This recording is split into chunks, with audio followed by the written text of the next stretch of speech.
Hey guys, today I'll be going over the Black Rose Wars Kickstarter by Ludus Magnus Studio with something new for the format at the end.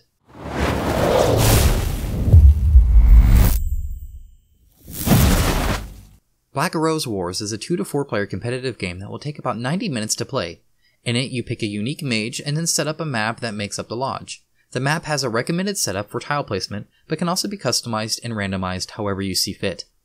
The goal is to be the first to reach 30 victory points, which you get by doing one of 3 things: completing secret missions, defeating enemy mages, or destroying rooms.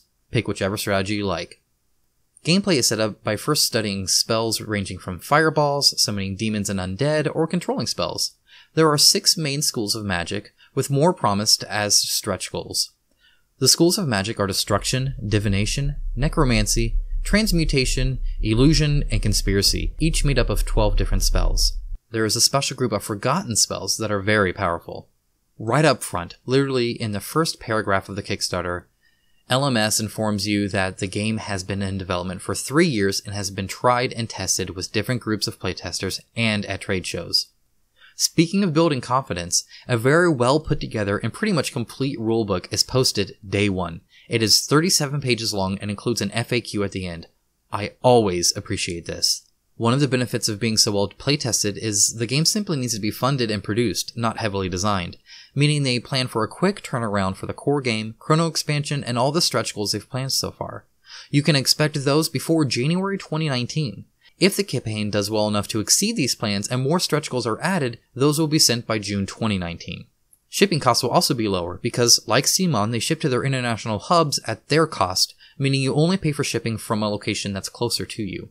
One-wave shipping costs $10 to $20 for most US states, with everything being shipped by June 2019. Two-wave shipping, as mentioned before, will cost $20 to $30 for most US states. The core game plus all stretch goals will cost you $99, while the Magister pledge that comes with the core game, the chrono expansion, and all stretch goals will cost you $129. Note that this is an early bird special, so if it interests you at all, go ahead and back it via the link in the description below, and then come back here before they are gone. Don't worry, you can always cancel your pledge later on if you decide against it, but then coming back in later on would raise the price somewhat. The Chronos expansion costs $40 standalone, so the regular Magister pledge is priced at $139. The core game comes with 4 mages and 30 evocations, all represented with highly detailed and stylized 38mm scale miniatures. Additionally, you get a whole bunch of rose pins that you put on your character's base, which is a super cool idea. Along with that comes a ton of different and unique rooms, event boards, tokens, and cards. The Chrono expansion is a Kickstarter exclusive and comes with a special large room, more tokens and cards, as well as a giant 145mm Chrono miniature. This guy is insane, by the way, and you can view the model in 360 and close up in the model viewer on the Kickstarter page. His giant spear is made of hands. He has tons of roses on his base. He's got the main dude jutting out of his torso and hands hanging from his skirts. Just a crazy cool miniature all around. He's a tough opponent though, so while the game is never fully co-op, you might have to figure out a way to work together to take him down. Sadly, at the time of recording, I am unable to view any stretch goals. However, a few items have already been listed, such as game trays and perhaps other miniatures. Be sure to click the link to the Kickstarter in the description below to view them. Alright guys, so as many of you might know, I'm pretty passionate about miniatures here, and therefore I thought I'd do something a little different here. I was kind of inspired by their model viewer because I can actually really see the miniature already, 360 degrees. This is on the Kickstarter page, so I figured why not talk about my opinions on some of the miniatures, from the sculpt design to just details and overall how happy I am or unhappy I am with it. So this right here is Cerberus, and he's one of the 2 miniatures that you can see right out of the gate in this kind of model view.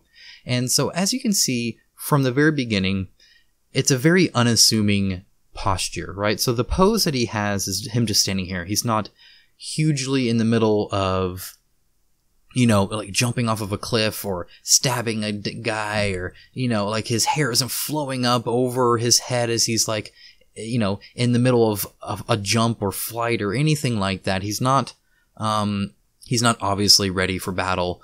That being said, let's dig a bit deeper here. So I think they did this really, really well. So right here, first of all, right here, you can see that this foot right here, his right foot, or I guess his left foot, is slightly forward, right? So as you can see there, it's kind of tilted to the left instead of straight and slightly out, but just slightly.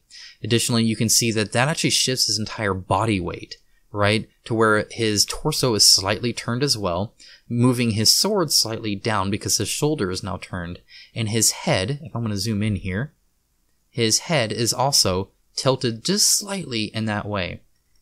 Now, what I get from this is that he could start moving at any moment. That while it might seem like he's standing still, he's actually poised and ready to move at any given moment, even if it seems a little unassuming. I actually really like that subtlety. It adds so much to the lifelike, or just kind of, it brings the miniature to life instead of being a static pose with his shifted weight and his turned head and offset, feet. It really adds a lot. And then additionally, let's just look at, from, perhaps just the pose to just some of the details. So you see here, he's got several layers of armor. So he's got like his under, armor stuff here, right? You can see it here. And then he's got like some wraps with some added armor up here. And then he's got like heavy duty ornate armor on top of the other armor. And you'll also see that it's different kinds. So, there's perhaps metal, obviously, here of some kind, but then these are obviously these like leather straps, but then they have these kind of metal bits on them. And so that kind of complexity adds a lot, especially when you get the depth of several different things on top of each other, instead of just wearing something, I guess simple, which is always nice. And obviously the overall design is quite engaged. And when you see ornate armor like this, like with these, this fancy helmet and these kind of shoulder pads that are like, just these, what are these, like, lion or a wolf faces or something like that. It's just really, really impressive. And you think almost like some super important sentry or guard in a city or something like that. But again, just to add more character, because really, I'm going to stop here and just say that I think any miniature, just through its design, through its pose, through its basing, through just how they put the miniature together, visually looking at it should tell you about that miniature. It should exude either character or backstory, or just hint at it enough to where your mind does the rest, right? I should be able to look at this miniature and create a story around this character that makes sense, right? It's not just the fact that he obviously has an actual skeletal structure. It's not just the sense that everything's proportioned right. It's that it has a soul to it, right? And so he has this fancy armor, and you would think armor like this would be really well maintained, but that's not the case. If I zoom in here on these fancy weapons and on his armor are nicks everywhere, right? So this guy has seen some stuff, right? Almost as if while he might have been a city guard or a bodyguard to a lord or something like that. I mean, I don't know, just he's obviously been on a mission or a quest, or, he's at the end of his road or who knows what, but he has been busy. And then not only that, but they go a step further and they don't just nick up his clothing and his armor and his weapons, but he's got this scarf here, right? And if you scroll around to the back, you'll also see a small knife and a pouch, right? So you get the stitching here kind of in the middle on the back, right, where it's been kind of repaired. But especially the knife and the bag show that he has been either on the road, that he's self-sufficient, that he's carrying either medicine, that he's, gutting fish that he catches, or, other things that he kills for food.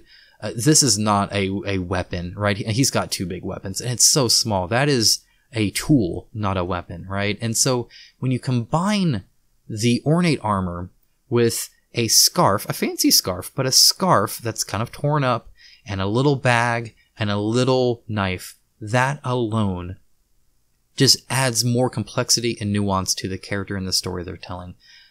Very, very cool. I mean, the huge hair is a very dynamic piece here, and I really like that. I think it's a smart thing to do, because it just, if it wasn't here, either they would, I don't know if they would have done a shield maybe, or would have been plain. It adds a lot of character. It makes it a little more off, right? And then, obviously the detail on this means I will not have to, on the scarf, means I will not have to paint that on myself. Instead, I should just be able to follow the miniature lines, which makes that a lot easier. Just all around, super impressed with the quality of the miniature sculpt here, whether it's the detail level, whether it's the pose, whether it's just the concept. Very cool. Very happy about it. And yeah, I think probably far too much on miniatures. Let me know in the comments below if you think I'm crazy, or if you look at miniatures in the same way and with the same level of detail as I do. Yeah, I'd be curious to know if this is something you want to see more of. I can critique miniatures all day long. So anyway, let me know. Let's move on. Alright, so these minis are so nice. I am pleased to let you know that even if you aren't interested in the game itself, they will provide resin versions of these miniatures for painters on their web store after the campaign. And that's all I have for you today. I hope you found this video helpful. If you enjoy it, please hit the like button, and if you aren't already, subscribe for more awesome board game content. YouTube is a bit finicky these days, so if you actually want to be notified and see my videos as they become available, be sure to hit the bell icon as well. This ensures you'll know about these games in time for the day one savings and freebies. Additionally, I have a link to the Kickstarter down in the description below. Be sure to check it out if the game seems interesting to you. With that, thank you so much for watching. I always appreciate it, and remember, don't be average, be awesome.